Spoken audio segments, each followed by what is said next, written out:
governo federal anuncia um bloqueio de quase 3 bilhões de reais no orçamento deste ano para cumprir a meta de gastos. De Brasília, repórter Rafael Procópio.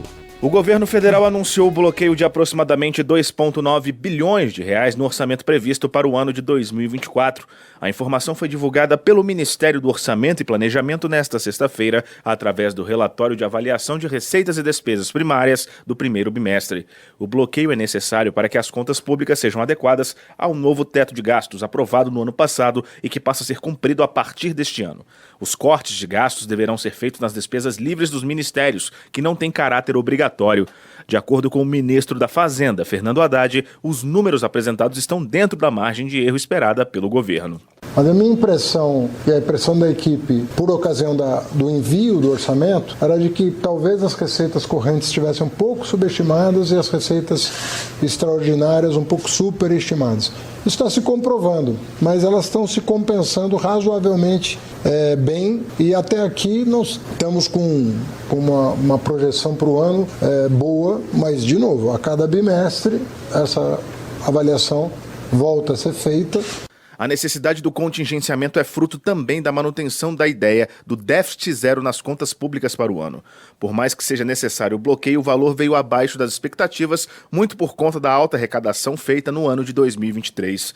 Mesmo assim, o boletim também prevê até este momento um rombo nas contas ao final do ano de cerca de 9,3 bilhões de reais.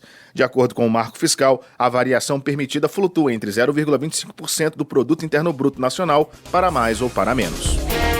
A colunista de economia da Rádio Bandeirantes, Juliana Rosa, explica os desafios e o que o governo vai precisar fazer para cumprir a meta fiscal deste ano. Sabe cobertor curto? Puxa daqui, puxa dali. O governo vai tentando equilibrar os gastos e as receitas. No primeiro balanço das contas públicas do ano, a equipe econômica manteve a meta de déficit zero, que significa gastar a mesma coisa que arrecadar. Existe ali uma margem de tolerância, como pesquisa eleitoral, sabe? E o governo pode ficar no negativo em até 28,8 bi. A previsão divulgada foi de déficit de 9,3 bi, dentro da margem de tolerância, mas piorou em relação à projeção inicial, que era um saldo positivo de 9 bilhões. Os especialistas dizem que os gastos previstos estão abaixo e as receitas previstas estão acima do que na prática deve acontecer até o fim do ano.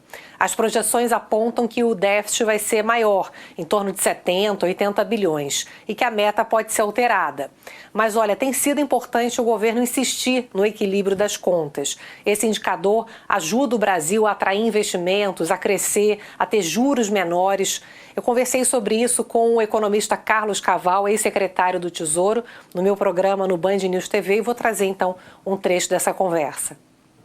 Quando você beneficia alguns segmentos da população, né, com gastos adicionais, mas você acaba gerando uma deterioração do cenário econômico como um todo, uma pequena parte vai se beneficiar em detrimento do resto. E aqui, obviamente, a gente não está falando do governo ter que restringir o seu gasto social, porque o gasto social ele é obrigatório, não há a opção de não realizá-lo, né?